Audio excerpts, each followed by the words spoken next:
Ladies and gentlemen, you know what time it is.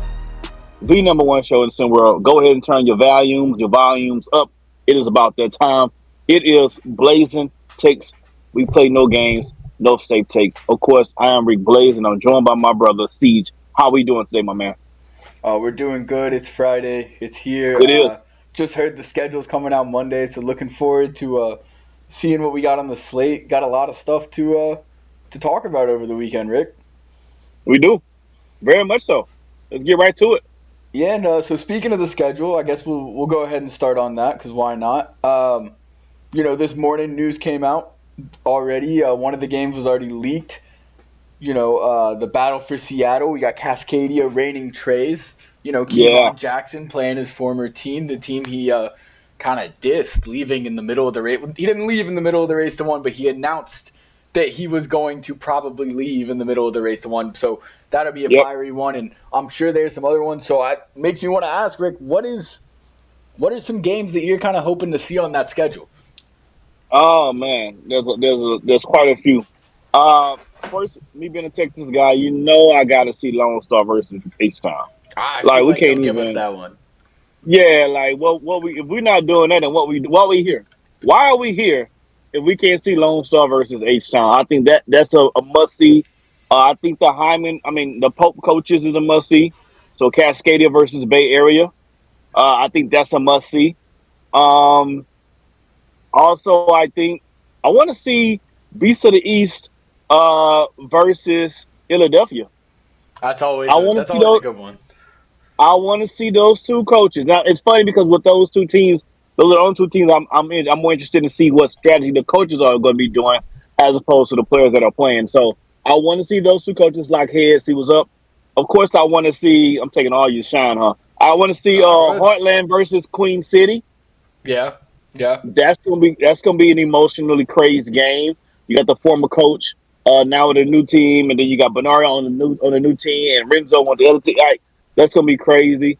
And let's see. Let me try to get one more. You know what? Let's do.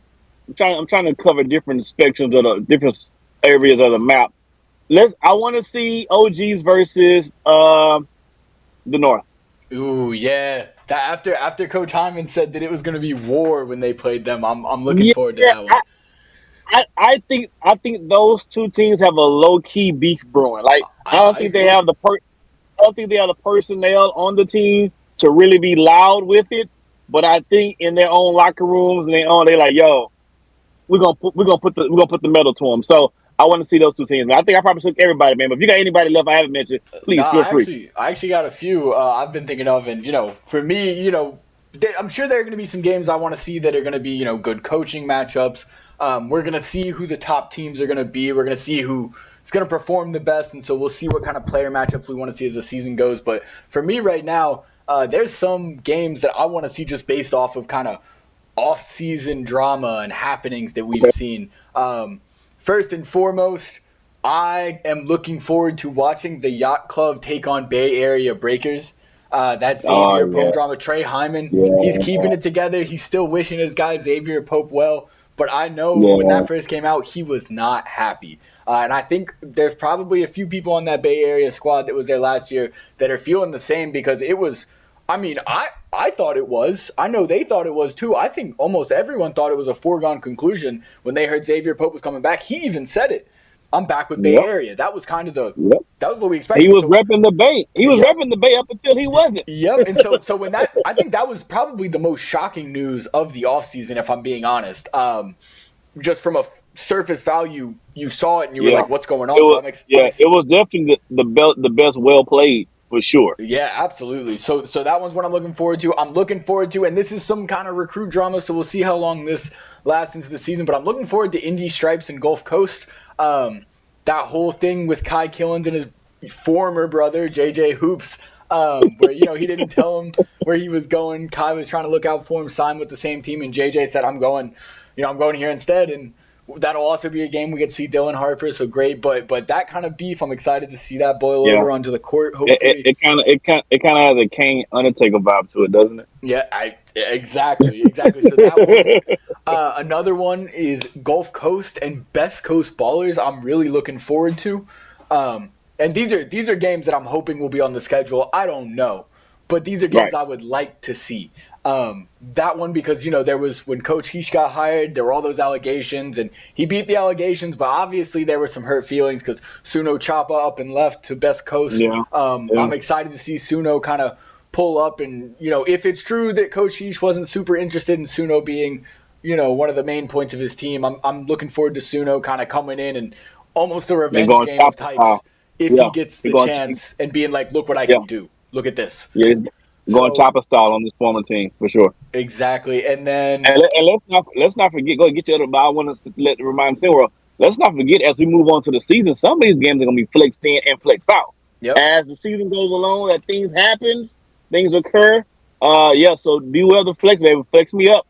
And these are again. I'll say it again. Rick and I are just we're shooting out guesses to games we would like to see. So we're hoping it'll be on the schedule, and then hoping even more that if they are, they're going to be broadcasted because you never really know what the way the schedule This works. is So true. Right. another one that is definitely on my radar. Maybe not super big one, but is on my radar. AT Aliens and the Yacht Club because a lot of people were questioning what Coach Laster was doing.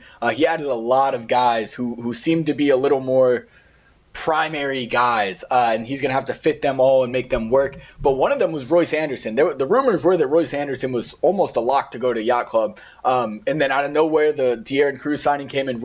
We had Royce. We had an interview with him on the show. He said that Right. he didn't hear anything from Coach Laster. So I think Right. there's some underlying kind of you missed out on this coming. So hopefully Royce kind of shows out if he gets the chance to have Yeah. that But that. matchup. So that's another one Yeah. I'm But really looking forward to. that game gonna be a blowout though. See, that's gonna be. That's gonna be. I understand, but that's gonna be a blowout game. I don't see I ATL don't in. I Yeah. don't I That's don't gonna be. disagree, but we'll I just think see. Not Royce might go for 40, but the team's gonna lose by 10.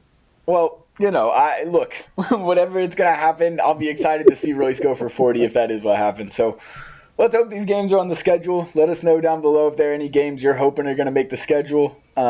We will find out Monday for sure. Yes, sir. Monday. That's a big day. Coaches get to see their schedule, start game planning, and on to the next rig. So talking about all this new stuff coming up and the schedule starting soon. We've Yeah. been talking about recruits for a long time. Commitment craze has been exciting and exhausting, but we're almost getting to the point where it's time to see them in action. It's time to see these newcomers in action. So let's do another early pick. Way too early. Let's talk about newcomer of the year, that award. Mm, I'm gonna ask for your top 3 picks for that okay. because to me there are 2 of them.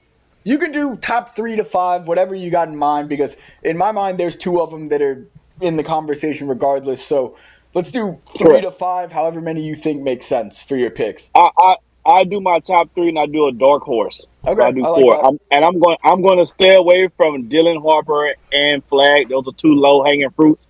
Yeah, Y'all don't want to hear those were the me. 2 I was thinking. Yeah, like I don't get off on mentioning the obvious. So I'm not going to mention those. So those two guys, let me say this. Those two guys by default is going to be in the running.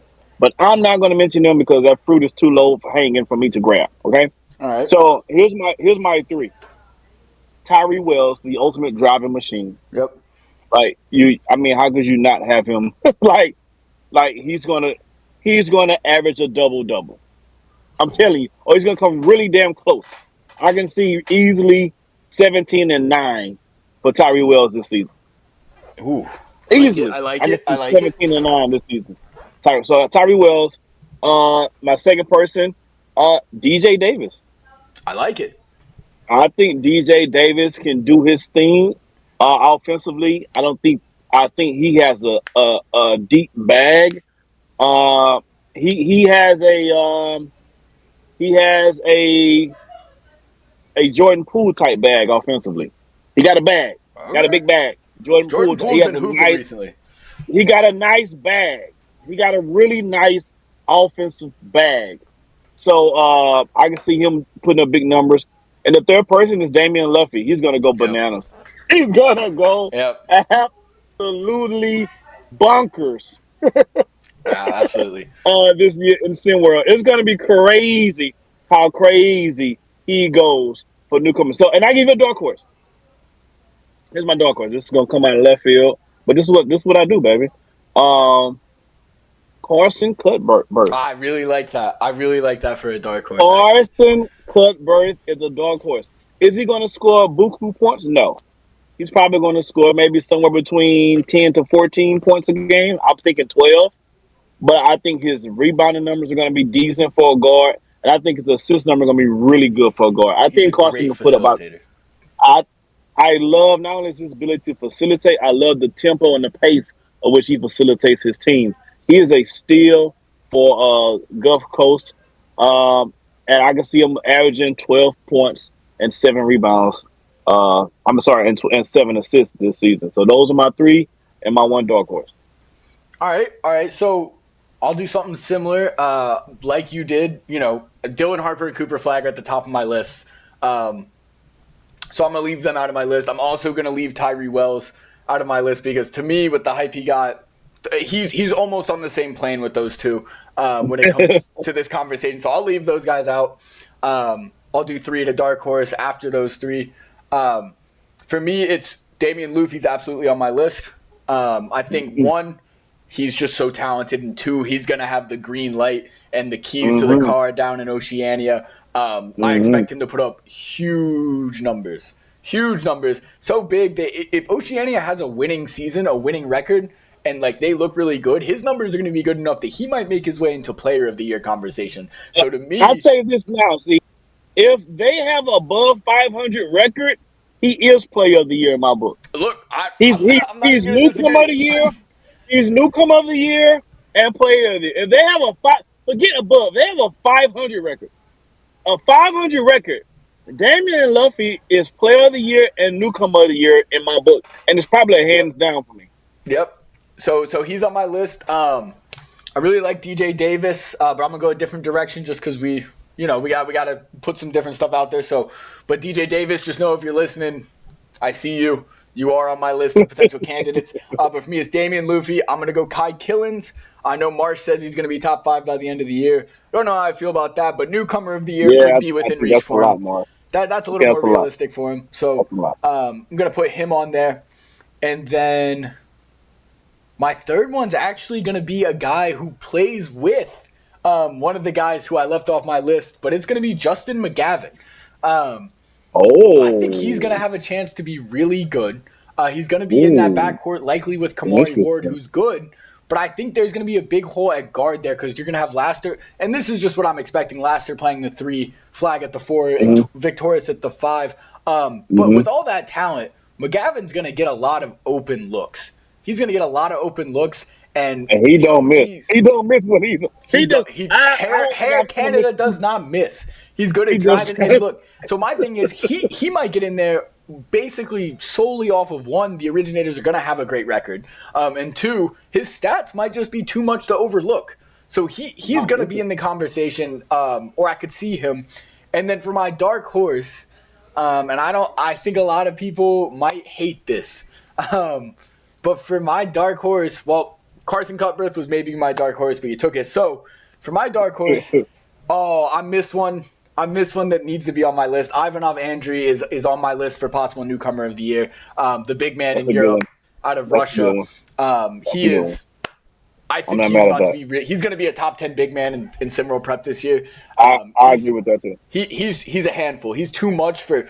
There are very few bigs in SimWorld who are going to be able to handle him one-on-one. Maybe 2, maybe 3 of them that are going to be able to play him one-on-one down low, if that. So he's on my list. My dark horse. This is a crazy dark horse, and he's another guy who plays with one of the guys I left off my list, JJ Hoops. Really? And Rick, we're talking dark horse here, so let me give a super Yeah, yeah, blazing yeah, yeah. take. I'm just. A super I'm not. I'm gonna be quiet and let you explain. I'm just interested to hear what you got to say Yeah. about it. So hear me out. And this is all solely based off of what I'm gathering about this kid from the way he's operated. This kid is Okay. supremely confident in himself and his game. You don't make the moves that he made this offseason without being so sure of yourself. And with that being said, I do expect likely Dylan Harper will have the ball in his hands a lot, but Dylan Harper is also great off the ball. JJ True. Hoops is a great facilitator. One, he's going to get open looks when Dylan Harper is driving to the rim. If he can knock down his shots, which we saw in the Kaiju Blood battle, he can knock down some shots. Two, when he is handling the ball, he's got Reza Red to dump it off to. He's got Mm-hmm. Romanowski to dump it off to. He's got Dylan Harper to kick it out to. He, like Cutbirth, I think is going to have a plethora of opportunity to rack up those assist numbers, and I think that's something he's focused on. So he's aggressive. This team is kind of rebuilding. He's got a chance to say, I'm here. But the main thing for me is just based off of the way he's been this offseason, he must be very confident in his game. So I'm going to give him the benefit of the doubt, and I'm going to make him my dark horse for this one. Well, hey, that's a really true dog horse. I did not see that one coming. I have to admit, JJ Hoops definitely has the kahunas to pull a move that he pulled off this offseason. So we're gonna see if that's gonna translate for him on the court, man. It's gonna be interesting to see. And a lot of these, let me say this too, because once everybody hears it and they get in the threads, I know people are gonna say what they're gonna say. If we didn't mention your name, it's probably because we feel the team that you're on is not going to give you the opportunity to put up numbers. Yes, yes. Player of the year has to put up certain types of numbers. I mean, newcomer of the year has to put up certain types of numbers. Now, if you're on Yep. a team that's stacked, you may be super uber talented, but you may not get the opportunity, or your numbers may not reflect what you're bringing to the table for your team. So it doesn't mean you're not doing well for your team, or you're not doing everything the coach has asked you to do. But this is one category, newcomer of the year. That is one category where numbers does matter, and probably matters more than other categories. But numbers do matter. So you can be A1 prospect, but if you're only playing 15 minutes a night and averaging 8 points and 2 rebounds, you're probably not gonna be newcomer of the year. That's just how that goes. Yeah, exactly. So no one take it too hard down there, but give us your thoughts. That's what we really want to hear. Yeah, man. Put it in the Discord. Let's cuss and discuss. Who do you think is going to be newcomer of the year? I'm sure a lot of you guys probably going to mention yourselves expectantly. But who do you feel might be newcomer of the year? And what other games you think that you're looking forward to that be rival games or games that you're excited to see two teams face off, man? Let's cuss and discuss. Let's put it in the chat. Now, before we get out of here, this is our pick and roll segment. I pick a topic, and then Siege is going to have to roll with it. I'm going to do to him what I've only done to him one time before, and I'm going to flip it this time on the fly again. All So this right. time the pick and roll is going to be switched. I am going to Siege going to be setting the pick, and I'm going to be doing the rolling. So Siege, what we got? And again, I'm doing this on the fly. Siege doesn't know this, so he's probably thinking of something right now. So I'm going to continue talking to buy him a few more All right, Rick. seconds Rick, I because got he it. has no We're idea. here. You We're here. ready? We're here. All right, here we go. This is something I'm passionate about because look, as who I am, I love myself a tasty bev. I love a tasty bev. I'm not talking, an adult bev. I'm not talking anything like that. I'm talking just a tasty bev. Okay. Whatever that may be, something that's gonna put a little serotonin in my head. Something nice and cold, maybe hot if you're into hot drinks, but just a tasty bev, whether that be a soda, a juice, whatever it is. Let's say you're craving a tasty bev, something, whatever it may be. What is your go-to? What you're picking up? Mm. Man, this can be answered so many different ways. My go-to for if I was to make it would be something different if I was to buy it. If I buy it though, I go to HEB. For those who are not from the South, HEB is a god store, grocery store, right? I go to HEB and I pick up. They have this drink that they make at the store that they package it. You can buy it. It's a cranberry, Oh, like limeade. oh, I love some good Um, cranberry, bro. It's a cranberry limeade, and it is out of bounds. I just finished up the last of it last night. I'm going to the store and stock up on two more this weekend. It's out of bounds, man. The cranberry limeade from HEB, the HEB brand, is out of bounds for sure. All right, What all about right. yourself? For me, I love any. There's so many I love, but the first one's coming to mind that I'm gonna go ahead and say is it's classic. It's a Baja Blast. I'm a Baja Blast guy through and through. Um, I like myself some T-Bell, and I won't go through there without picking up a Baja Blast. And now you can get those Baja Blasts like in stores individually. So Oh, really? yeah, I did not know that. yeah, you can just get yourself a can of Mountain Dew Baja Blast at the gas station, wherever it may be. They just make it, bro. Is it as good as the Taco Bell version? It's the same difference as when you get like a fountain, so a fountain Coke Oh, versus like a okay, canned Coke. okay. So it's It it's depends it's on which good. depends on which one you go to. Some fountain drinks a little bit better than others. Okay, I got you. I got you. Exactly, I got you. exactly. But it's more consistent, that's for sure. I got you. Here we go. So, guys, this is Friday, Freaky Friday, Farnsworth Friday, who you with Friday, what kind of Friday you want to be? Put in the chat, put in the thread. Let's cuss and discuss. Y'all have a great weekend. We see y'all on Monday. Peace.